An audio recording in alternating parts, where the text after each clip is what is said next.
Hello, welcome to Tool Tuesday. This week on Tool Tuesday, we're going to pick up where we left off from last week when I cleaned out that Machinist toolbox that was gifted to me by my father. I've got a few tools that I had some questions on, and we pretty well figured them out. So we're going to go over them and get them cleaned up, and we'll do a before and after. So here we go. Okay, so the first guy here is this thing. I thought it was a deburring tool for like copper pipe or something, you know. I thought you would stick that on the inside and could clean out and that would go on the outside. I was so wrong.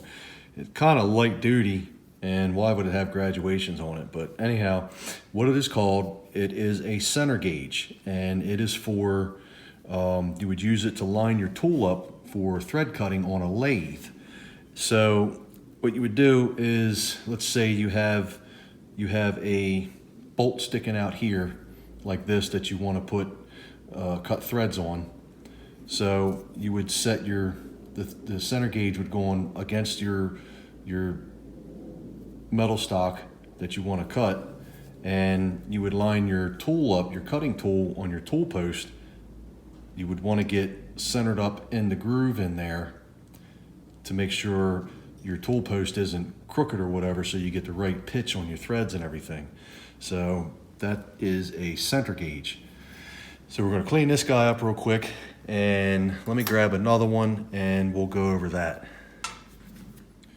Okay, so next up is this Lufkin, and it is a number 199, and it is titled as a test indicator. Basically, I'm going to say it's like a dial indicator because it has a little needle. You can see on the left hand side. Won't focus. There we go. You can see it moving there. And these set screws, it's adjustable. It can turn which way ever. And it's got a spring on there so it holds tension, but it'll still move. And then it also has another spring-loaded tensioner here that you could set it up in many different directions. And the little tip on the end here, it moves, so you can aim it in different directions.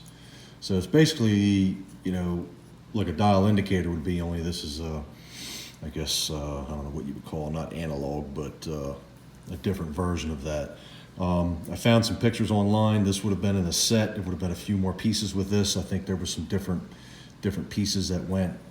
This thing here comes off, and I think there were different tips that went in there with some bends and angles and things like that. And I looked through everything that I had. Yeah, I'm going to guess that would come out somehow. I'm not going to force it, but so. Does it come out? I don't know how it would. No, we're going to leave that go. The other pieces may have been different pieces for here. But I looked through everything I had. There was no other attachments, no other pieces missing. Well, the missing pieces, there was nothing else in the box anywhere. So, okay, so we'll clean this guy up too, and we'll do a before and after on him. On to the next tool. Okay, so number 3 would be this guy here. It was put together backwards. This comes apart. Well, let me tell you, you take this set screw out, and there's a spring and a plunger that rides on the end of that ball. And when I got it, this is how it was put together. And it was actually pretty snug. You can't really tell that it comes apart. And it really doesn't look like anything. I wasn't sure what it was, and that thing moves. But I got it apart, and take this guy out. It goes in there. And that's in there like that, and then you can adjust the spring tension, and it allows that to move, and it's called a, Start makes one, and it would be called a wiggler or a center finder or something like that. There would be different tips that would go in there for finding, I guess you would put that in your mill, and there's just different things like that you could use it to find center, find edge, things like that. I'm not a machinist, so I don't know, but there would be. I'll put another picture up. I found one online of some of the other stuff that was in here. There'd be probably 3 or 4 different of these tips that go with it.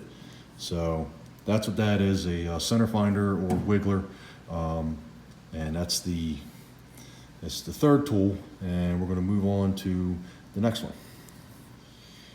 So the last one here, I never did figure out what this is. I'm going to do a little bit more research. It's obviously some type of a gauge for something, or it could be a tool. I don't know. So, but there's a number embossed in here, and there's another number embossed in here. So I'll have to.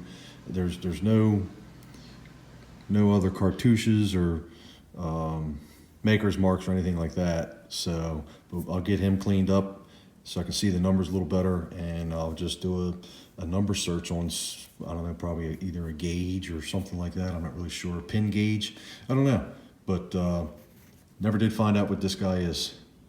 So here we go. We'll start cleaning up and do before and afters. I just want to bring up real quick, the footage that you're about to watch is not the greatest. This one right here isn't too bad. I have another camera mount that it's a magnetic base, and it sticks to the toolbox that's over top of my workbench, and normally I use that when I'm recording stuff that, something small that I'm working with right on the workbench.